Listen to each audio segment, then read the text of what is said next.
Hi, Jessica. Welcome back to the podcast. Hey, Jody, thanks so much for having me. Yeah, the last time you were on, we were just brainstorming. It was like 2022. You were one of my special mom stories.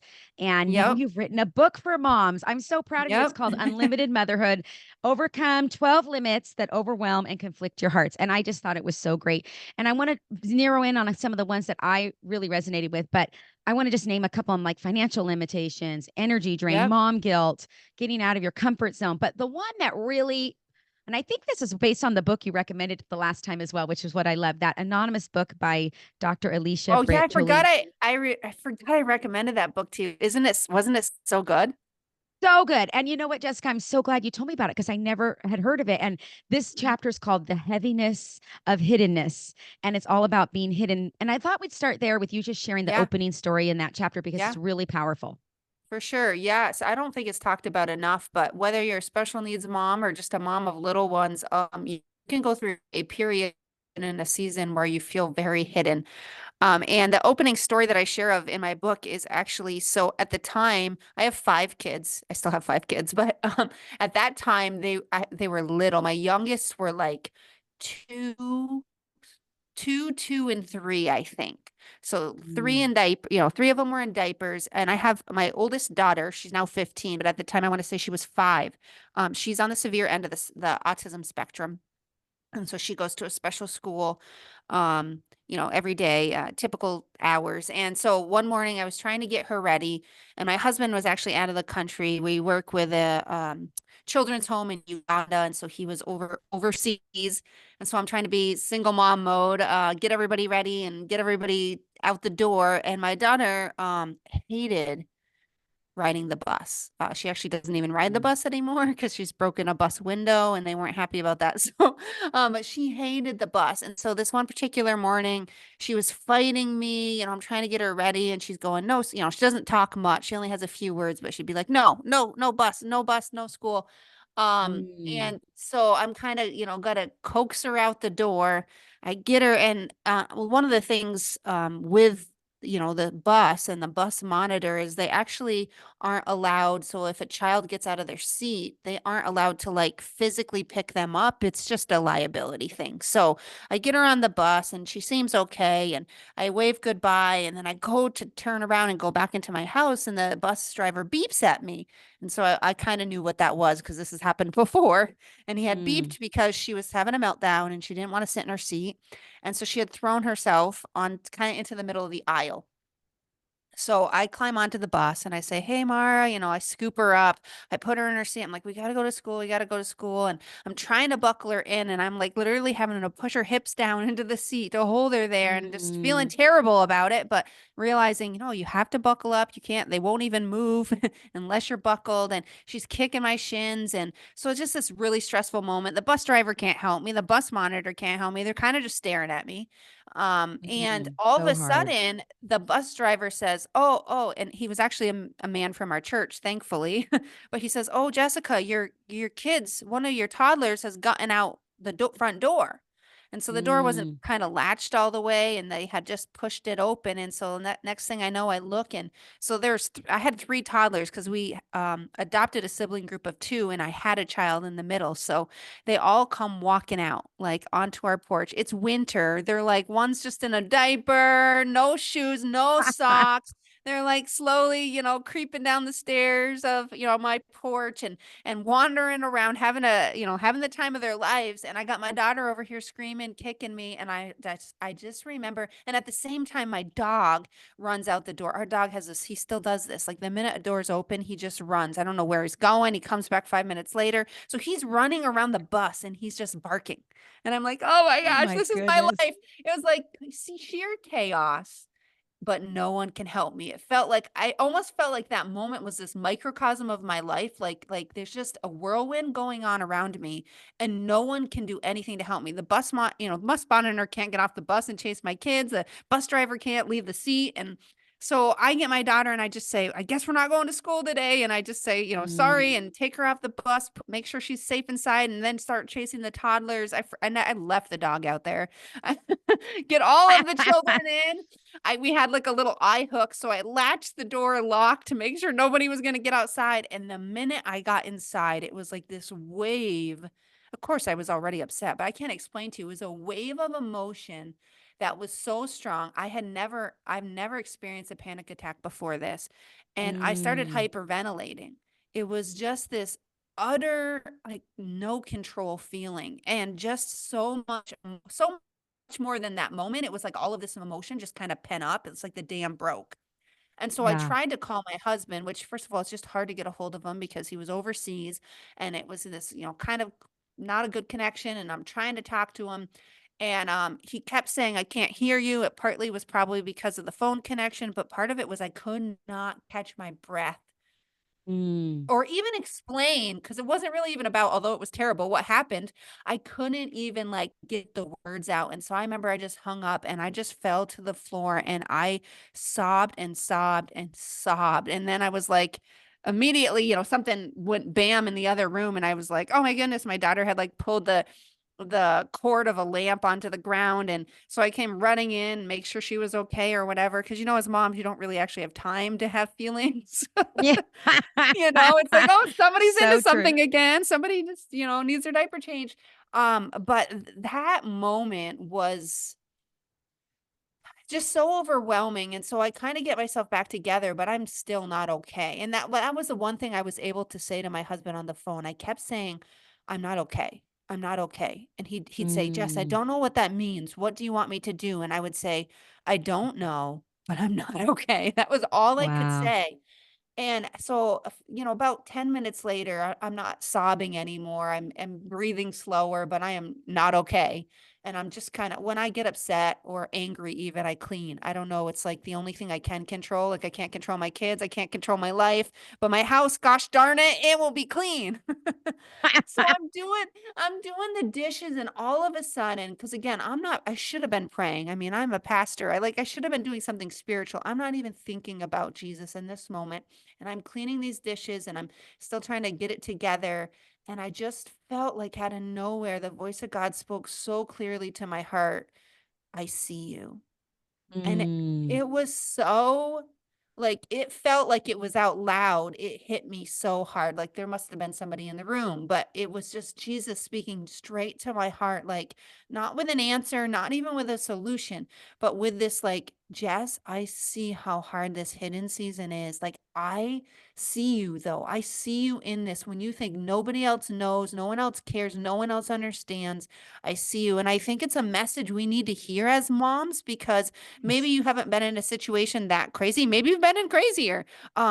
But there's a hiddenness that we go through in motherhood, especially when our kids are young, that it seems like we are making all of these decisions, these self-sacrificing decisions every day, day in, day out, and it feels unnoticed and unappreciated by the world. But God sees every one of those selfless acts. And I love that there's a lot of people talk about the book of life in the Bible, right? Like it says, if you believe in Jesus, your name's written in the book of life. But there's another book in heaven, and it's called the book of remembrance. A lot of people don't ever mention this, but Mm. it's mentioned in the Bible several times. And I believe every selfless act that we do, especially for our kids, but for anyone in his name, I believe they're recorded in that book. And one day all of those things are going to be honored. Oh, wow. Isn't that amazing?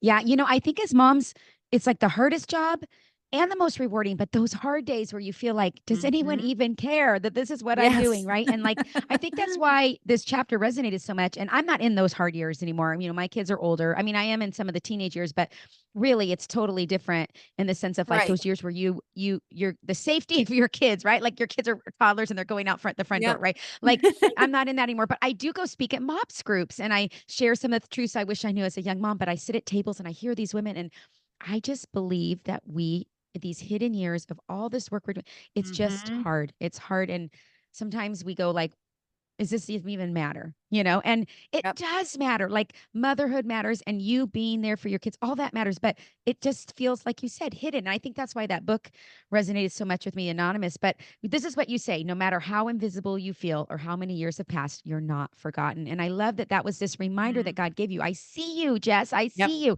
And so you actually share some truths about the Yeah. hidden years, and they're Yeah. really powerful. And I just thought that would encourage a mom as Sure. well, these three truths. So I'd love for you to Yeah, share. sure. Yeah. So just kind of, I started to dwell, as I thought about this season that I was in, this hidden season, I really started to think about God, what, if this hidden season is so valuable, why is it so valuable? And the first one is hidden things grow, right? And so I share a lot in the book about the idea of like roots, like as a tree, what makes that tree strong is the roots, right? It's like, it's our roots growing deep in Him. And a lot of times, we don't want to grow and we don't want to deal with like the stretch of growing, but I'm telling you that it is the hidden things like the roots of a tree that allow it to withstand the storms. It's not about even how tall it is. You might look at a tree and be like, wow, that tree is so tall, but it was able to grow that tall because its roots were so strong, right? And it's the Mhm. same thing with us. So many times I see these principles in nature that are speaking of God's truths, right? Like, because He created everything. And that's a big one. So hidden things grow. You Second know, one wait, is, real quick. You know, I love to yep, talk go. about deep roots, my book Yes, depth. I know. I But mean, if anybody understands this, it's yeah, you. like you're just speaking my language. Okay. But, anyways, I didn't mean to interrupt, but I just want to say No, yes. go. You know, because I do think that that's what happens is like these hidden seasons, these seasons we don't want to be in, is where our character develops the most, right? So, like, what if that hard thing catapults you like the question on Hmm. the back of my book says, what if the greatest heartbreak of your life catapults you to your greatest growth?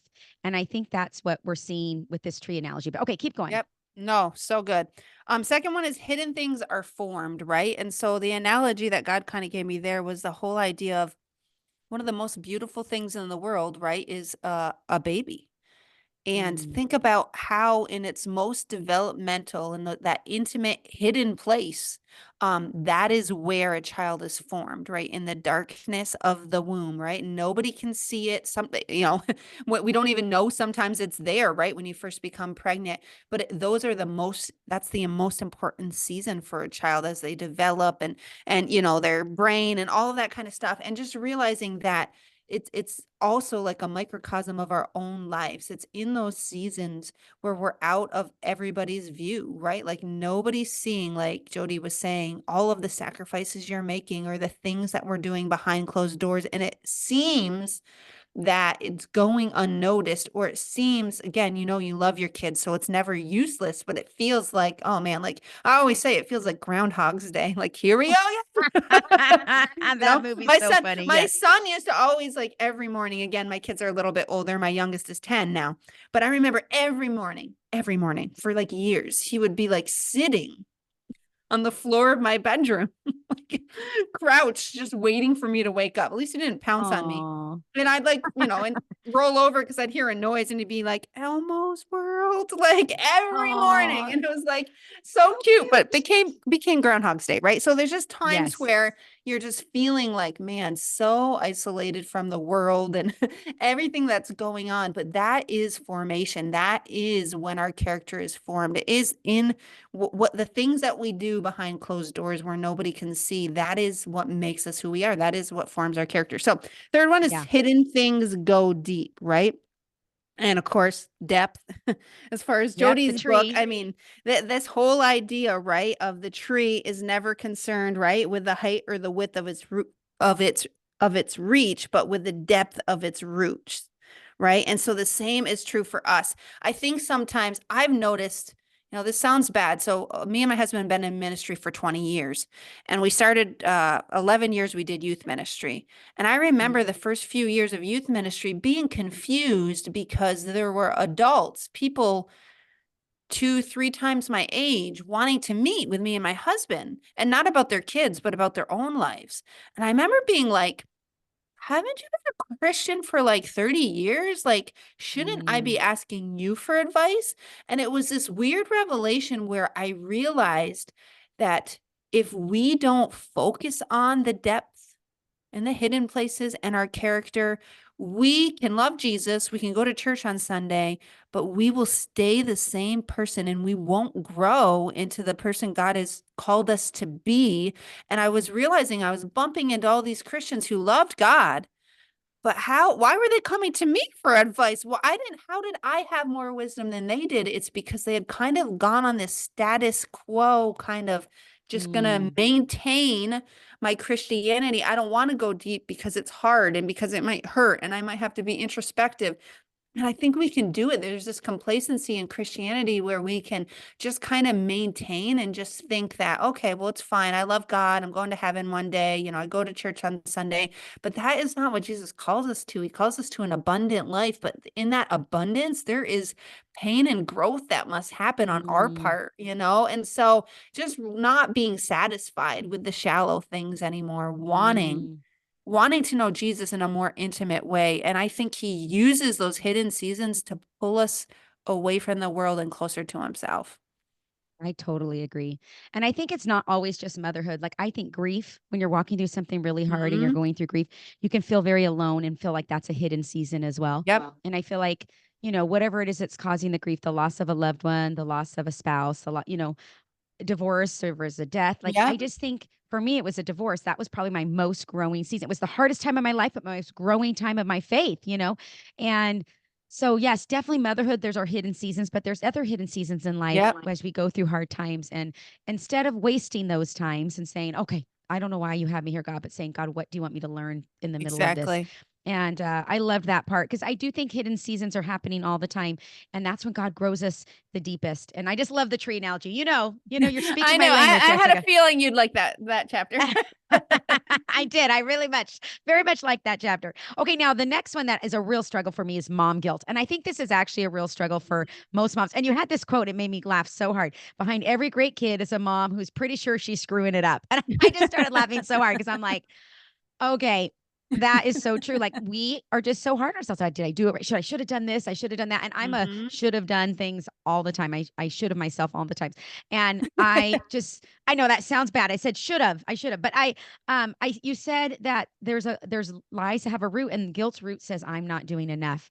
And I Yes. my word this year is enough. I struggle with it. Am I doing enough? Am I enough? And so I realize it's not about me. God is enough. Mm. But I think this is a real struggle for many women and Yep. moms, especially as we look at our kids. So, can you Hmm. speak to the mom who's struggling Yeah. with guilt and just how can we Yeah. overcome this? I would love some wisdom, especially Yeah. for me. I think one of the biggest things is when we live in that place of I should have or I could have, and we're looking kind of towards even the past, we don't Mm, live in the present. yeah. So it's like we end up robbing our kids of the present because we're still beating ourselves up about the past. And the truth is, I always like, for me, obviously a different scenario in the sense that, I have two kids on the severe end of the spectrum, and I beat myself a lot up about kind of like, did I cause this? Which is crazy. But I think Mm, it's just as crazy some of the things we think that we should have done, and maybe that's why our kids are this or that. And I'm not even talking special needs. Like maybe mm, that's why they're not following God. I should have done family devotionals every week. And if I would have just done that, and there's this, I think at the root too is this belief that we are their savior, which is mm, ridiculous. No, I am their parent. I am their mom. I'm called to love them. I think one of the greatest things we can do is model a life that's passionately following Jesus.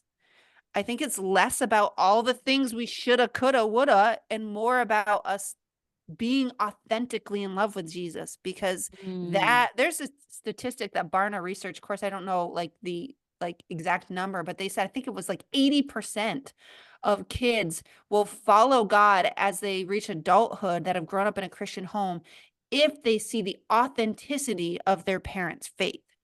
Not the mm. perfection, not this like cookie cutter, like perfect Christianity, but the real, like through the hard, through the good. And so I think sometimes we think about oh, I should have disciplined them more. I should have whatever. And of course, I'm not saying we don't do those things, but if we really think that our actions are going to dictate their future and their outcome, we then think we're the savior and not Jesus.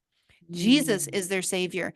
And I can never be that, no matter That's so how good. perfect of a mom I am. And if you realize that, there's a freedom in that. Like one thing I say about my kids, having two kids that are disabled, it killed, and I don't say this lightly, it killed the perfectionist in me. And I am Mm. so glad that person died, because I realized I would have put it on all of my kids. I've always been a perfectionist myself. I'm the kid that wanted to get the 100. And when I got the 98, I was mad. And all the other kids in the class were like, you stink because I got a 62, like stop complaining. Right. But I lived in that place, and I know I would have put it on myself as a parent. I need to be the perfect mom, right? I would have put it on my kids. I would have been, my oldest son is 16. He is amazing. He's smarter than a whip, but I just don't even care about his grades. I mean, that sounds terrible to say, but I can't explain to you what's happened to me. He's got good grades, but I know if I was still operating in my perfectionist mode, I'd be like, "Dear, why do you got an 85? Like you're smarter than that. Like you have a math brain. Why do you got an 85 in pre-calc or something so stupid that I would have like hyper focused on things that really don't matter?" And when the thing about having my two kids that are disabled, you start to learn to see the true value of people, and it has nothing to do with not just grades, but anything that the world deems successful. Like we want Mm. these great things for our kids, and there's nothing wrong with wanting them to have a scholarship or to do well in sports. Like I'm not saying that's wrong, but I guess what I'm saying is it's fleeting. It Mm. really doesn't matter. And I think if we stopped focusing on all the ways even we as parents fall short, and we started just realizing, man, I want to passionately pursue Jesus, make that my like focus, love my kids the best I can, realize I'm going to not do it perfectly, but then I'm going to trust Jesus to be their savior, because I am not. And there's nothing I can do or not do that's going to dictate their direction in life. Like Jesus is their savior, and he has to, it's their decision, and it's their personal walk with him, that I can't control that. I can't control my children in any sense. I can just love them. There's Mm. something So good. freeing in that, but it's hard Yeah, to get there, totally. and it's hard to stay there. So true, right? I think it's easier to say it than do it. But I think when you Mhm. said, like, it's not about their performance, it's not about their achievements, it's about other Yeah. things. And I think that that's where I grew up, in a home where it was about those Yeah. things. It was about, What, and I struggle now with the perfectionist, and I struggle yeah. with the shame and the, go ahead, tell me what you were going to say. One of the things I realized, I don't even know if this is in the book, but when you're talking about that, one of the times I don't even remember what it was, I was stressing about one of our kids. God said to me, Jess, this is more about you than it is about them. We Mm. paint it as, oh, we want our kids to whatever, be successful and be happy and have these great lives. But, and I can't say that of you or anyone else, but God really challenged my heart, Jess. This is just pride. This is so that you appear like a good mom, and yet your family appears like a good family, and your child appears successful. Do you see that, how it's actually still all about you and Mm. how things Good. appear, and just kind of getting to this place. I mean, we're pastors, right? For 8 years, I couldn't even, I'm the pastor's wife. I don't really like that term, but everybody understands it. And I can't go to church for 8 years because of my daughter's severe behaviors. So, as far as fitting into the pastor role or the cookie cutter role of a pastor's wife, or like, I was failing everywhere. And there just had to Mm. be this moment where, one of the things I say a lot is it's so much better. God wants us to be, it's better to be than to seem. Ooh, say that again. That's so good. It's better to be with God than to seem. And we live in a Mm. world that wants to paint these beautiful pictures of their perfect lives. I honestly, like, God is, I'm on Instagram because I believe in reaching people with, the message, especially moms that are in situations like me. But like, I hate Instagram. I hate how people make their lives seem so perfect. And I hate how we glorify that, or like that's our goal, like, oh, I want that, I want to look perfect, and I want my family to be perfect, and I want these perfect photos, and I want all these perfect things. It's not real life. even for True. that person. Right. You know, it's But so we, funny you say that because I went on this family vacation and we had the best time. We went to Hawaii. This is just when I was a single mom, just me and the kids.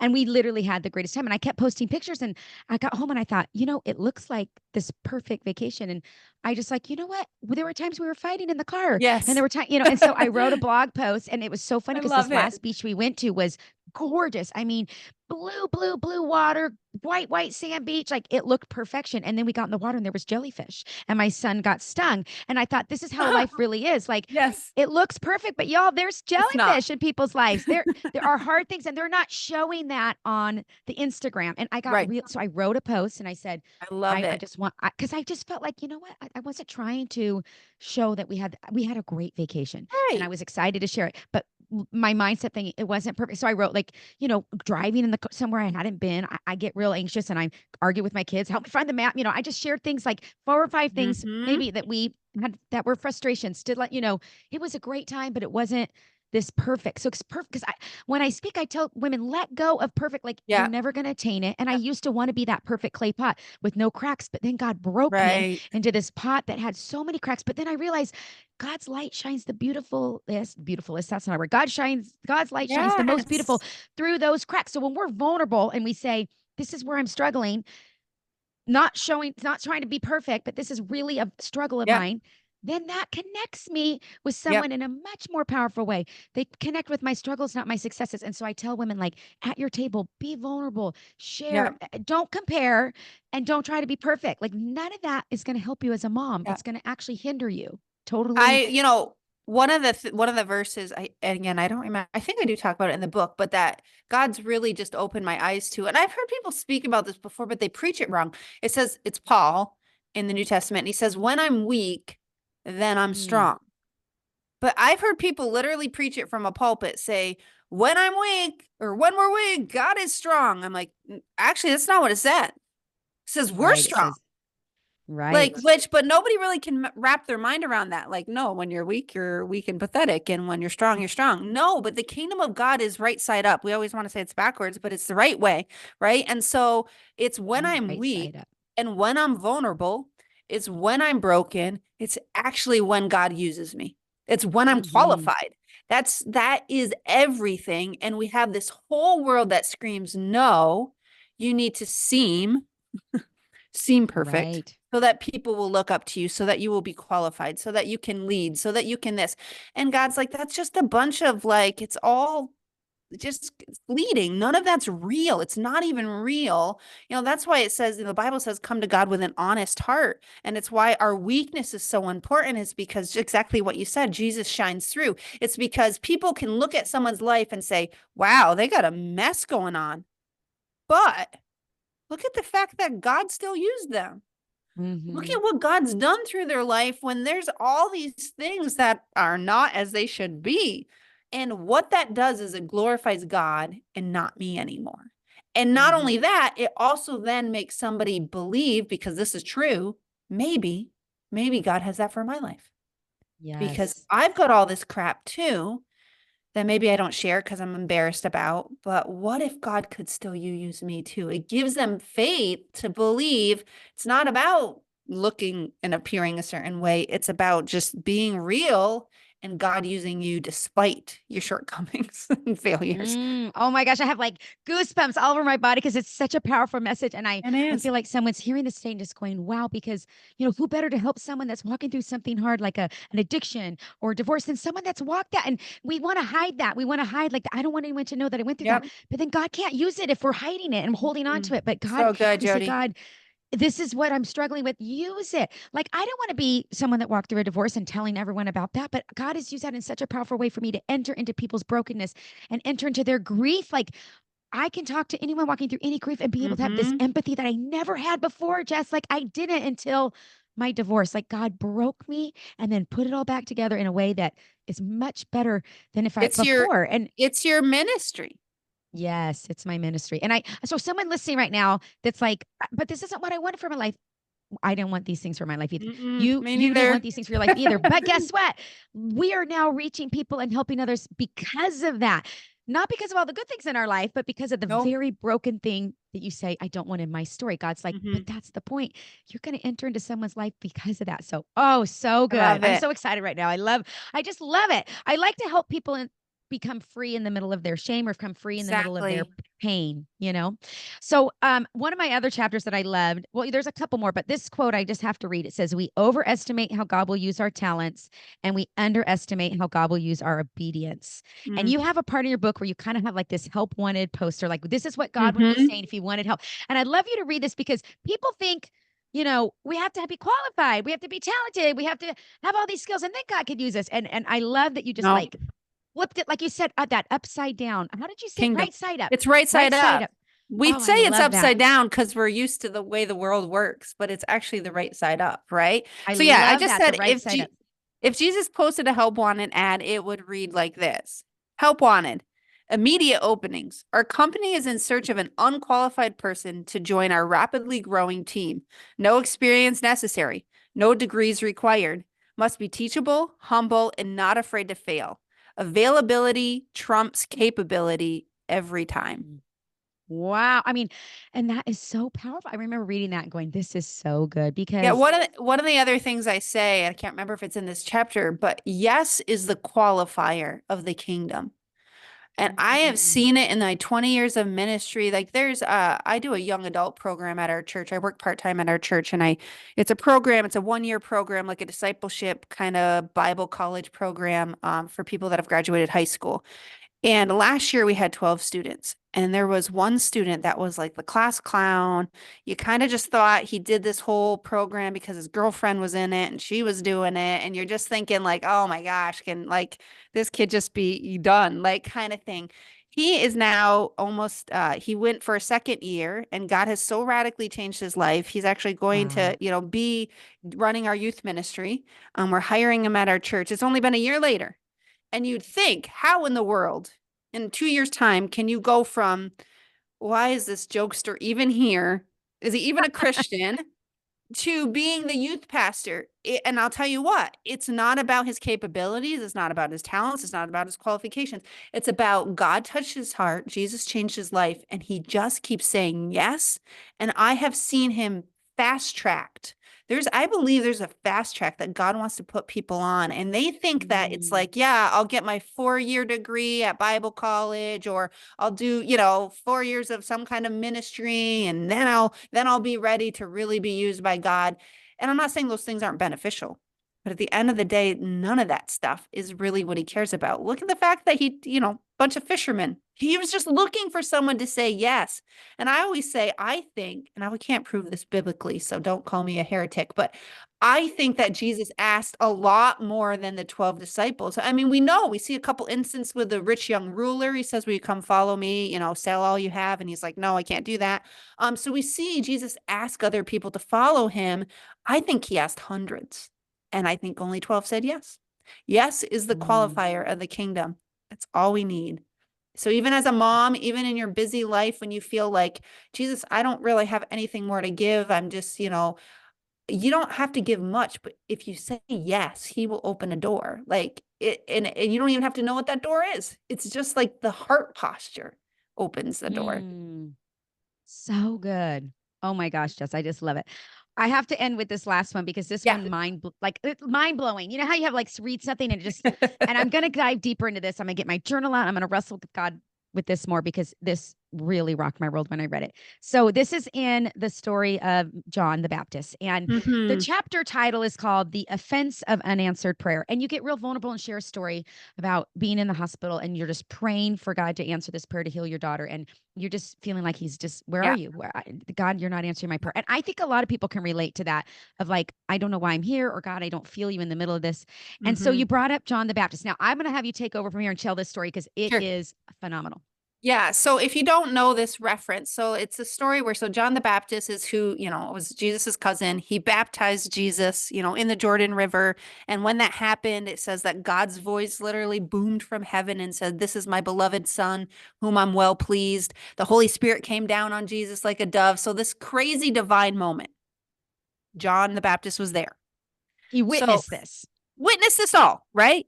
Yes. So fast forward. as time has gone by, and John the Baptist now finds himself in prison, because of his faith and because he confronted the king. It's a long story, but um, he finds himself in prison, and he knows they're talking about, it's not just like, oh, I hope I get out soon. They're talking about killing him. Like, so Mm. he knows, if I don't get out of here soon, if I don't escape, or Jesus doesn't come like rescue me and break open the prison doors, I'm going to die here in prison. And so John the Baptist has his own disciples. So he takes a couple of his disciples who are probably feeding him and visiting him, and says, can you go find Jesus? He's doing ministry, and can you go find him, and can you ask Jesus, are you the Messiah that we've been waiting for, or are we waiting on someone else? Which is a ridiculous question. If you heard God's voice booming from heaven, this is my son whom I'm well pleased, you would never Right. ask this question. But the point was, John the Baptist was sitting in a prison cell in the dark. And the truth is, when we're in these seasons where we can't see God, and we can't see him moving, and we can't see a way out, we start to doubt what we never thought we Mm. would doubt before. So here's John the Baptist doubting, like, is he really the Messiah? Because if he is, wouldn't he be coming to help me, his cousin who he loves? Like, why is he busy out there? And Jesus's response to him is, he tells John's disciples, like, let John know that the lame are walking, the blind can see, the poor are preached the good news. He's basically telling them the gospel is being proclaimed, John. And then he says this line that I think a lot of people skip over, but Jesus says, happy are those who are not offended by me. And that's the Mm. message that he wanted them to deliver back to John the Baptist. And what he was saying was, John, I'm not going to rescue you out of that prison. But happy are those who aren't offended by the decisions that I make. I'm over here healing this guy. I might be, rescuing this guy from prison, but John, you're going to stay there. And we know the rest of the story. Well, if you don't, but John does die. He's beheaded. Mm. And so you see this story, and I think we skim over it, but man, does that not speak to those situations where you pray and pray and pray for something, and you're like, God, are you even there? Do you even care? But I think, like, the idea of being offended with God, I mean, sometimes we're just afraid to admit it, which I don't think is okay, because, like I said, God would rather us be than seem. He knows everything in our heart anyway. So why are we pretending like, I'm not mad at you, God? Yes, I am mad at you. It's okay to say that. He Yep. knows. Be honest. But there is a place, like, it's like, one of the things I have always said is, it's okay to be offended in the moment, but offense is a choice. It's a position that I make, where then Mm. I look at my situation. I say, God, you didn't come through. So therefore you're not good, or therefore you don't love me, or therefore whatever. I don't want to follow you anymore. And that's offense. And there's, like, basically when Jesus says this to John, he's saying, you have to choose to step over that offense. I'm not going to remove it, but you need to step over it. Like, the responsibility is actually in our court. We think, like, God, do the thing, do the thing. And he's like, it might not be my will to do that thing. And so you have to choose, instead of being offended, to step over that offense. And now that's a process. It's not something that just happens magically. It's something that I've had to walk through even in my own life, because our daughter was diagnosed with autism. And then years later, we said, we want to have a big family. We're going to trust you, God. And we had another biological son. And we found ourselves at the exact same developmental center, on the exact same highway, with the exact same doctors, with the exact same Mm. severe autism diagnosis. And I remember being so confused in my faith, because I was like, we didn't choose fear. We chose to trust you, Jesus. But yet here we are again. That's not how this is supposed to work. And I used to think that's what faith was. Like, faith was, if I just believe something hard enough, something good, that, of course, God would want our child to be healthy and whole and lacking nothing. I'm just going to believe it, believe it, believe it. Then God will do it. But actually, that's not faith. That's control. That's me with an Mm. agenda saying, God, this is what I want you to do. And if you don't do it, I'm going to be offended. No, that's not Mm. faith. Faith is actually trusting God when it doesn't come through, saying, God, I don't have any clue what that was just about. I don't get it, God, why you're not coming to get me out of prison. I don't get it why you didn't heal my daughter. I don't understand, but I'm choosing to trust you anyway. Um, it's a process, but I really believe we get hung up there, because it's like, we hear that God's good, but we can't believe it in our heart when we face these hard things and we think, but why? Why? And sometimes we won't know the answers to those whys until heaven. Mm.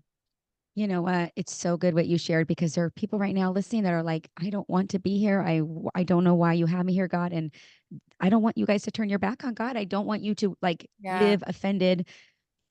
Like you said that you can have the offense happen, and are you going to live though with that, like where Yeah. I'm just offended at God, like that? Because I think that I like to tell people like you can see have these doubts and you can be mad at God, Oh, and you yeah. can have these wrestling sessions with God, but just don't get stuck there. And that's what you're trying to say, like don't get stuck in the offense where you just then say Mhm. that's it, I'm done. And I just love that we have this example of someone who was such a pillar of faith, John the Baptist, who knew this was Jesus. He baptized him, he witnessed it, and here he is now doubting. And it's like Yep. it makes us go, it's okay. The doubts are okay. Don't get stuck in them. It's okay Yeah. to wrestle with God. You know what? I actually think it's going to bring you closer to him as you were wrestling with him and as you're asking him why. And there will be this intimacy that happens. That's what at least I hope. And I know it's not Yes. easy. And I don't want to like sugarcoat, like just trust God, just trust because it is a No, it's process, but not. I it's think one of the things is realizing that those things, whatever it is, the diagnosis, the losing a loved one, someone in prison, whatever it is, like that is a result of the broken world and that is a result of mm, the enemy. And the enemy's greatest tactic is to convince us that God caused these things. Because if we mm, believe that, then all of a sudden we're on his team and like we leave God's team and we go on the enemy's team and we're fighting against him instead of for him. Like so that's why mm, the enemy is so tricky like that, where he'll convince you that whatever's happened in your life, like, oh, you see what God did? No, it's what you did. or And I someone won't. did to you. Yeah. Yeah, or someone else did to me, and I will not like you're not going to recruit me on your team. I'm not going to let this offense stay there because I realize it's just a plan employee of the enemy to get me to start, attacking God instead of attacking him. Instead of, Mm, coming to this realization that I live in this broken world and that God is for me, he's not against me, like all of those scriptures we quote, but really believing them in your heart is literally how you fight the battle. It's not just in your head. It has to go to your heart where you just know even mm. when it doesn't make sense. Yeah, so good. And I would say to that person too, that very thing that's happening is where God's going to use you the most. And that very Mhm. thing you don't want, that's where I believe God doesn't, that's how he doesn't waste it. He's going to use it. And like that, sometimes you don't want to hear that when you're in the middle, but I just truly believe that he never wastes any one Mhm. hurt, one tear, none of it. It's all used for his glory some way, and God many times wants you to be open and share with someone else and help someone else. And that's how he does it. So, oh my gosh, Exactly. so good, Jess. Okay, we're almost out of time, but I just want to end with my favorite question is what books would you recommend? Because last time that book Anonymous Yes. changed my life. So Yes. go ahead and share life-changing books since Yeah. we last spoke. Yeah, so it's actually a friend of mine's book. It's called Woven in the Womb. I'm about half. I said I told Jody I'm a little hesitant because I'm only halfway through. But just to give you a little background, it's called Woven in the Womb. It actually comes out tomorrow, which is exciting. But I'm on her launch team, and this has been a real healing book for me personally. So just to let you know a little bit about, it's by Rochelle Kang. A little bit about her though. So she's a Christian. She's a special needs mom. But she's also an OBGYN. She's been an OBGYN for almost 20 years. And so she wrote this book, not just for people like, I'm not having a baby right now. I'm not, pregnant right now, but for basically the people that whether it's pregnancy or miscarriage or a diagnosis when your mothering years don't go as expected. But it's a very unique book because I'd say, my book it kind of fits into that category. But what's so unique about her perspective is from that OBGYN, kind of that clinical idea, but also with her own personal experience as a special needs mom. And a lot of the questions you wrestle with, like, did I do something wrong when I was pregnant? Like all of these different questions we have, but then the faith aspect, right? So it's not just like some medical book or it's not a what to expect when you're expecting. It's really a beautiful combination of all of those perspectives that makes it very unique. I've never seen a book like this, and it's been honestly very healing to me. I've gone through two miscarriages. I've had two kids that are disabled. So I've had a unexpected journey of motherhood, but to hear a little bit, even just about some of the human body and just the way things work, but then also have intertwined with biblical truth and just her personal story. It's just been a real gift to me. So yeah, Woven in the Womb. I think it comes out tomorrow if I'm right. So So it'll already be out when this episode airs, then, which is so yes. exciting. Well, let me just say, Jessica, your book is one of those books that I would highly recommend to moms because you are a wonderful storyteller. I read it and I just captivated by your story. And then you have so much biblical truth in it. And it's just freeing. There's so many takeaways, so many quotes that I like highlighted and I don't highlight, I underline, but starred and Yep. just wanted to remember. So I'm really proud of you. And we're going to be giving a Thank copy you. away on the podcast. So I'm so excited. And thank you for coming on Awesome. and sharing today. I thought it was just so fun. And well, it was fun to have you back a second time. So thanks, Jessica, for being here. Awesome. Thanks so much, Jody.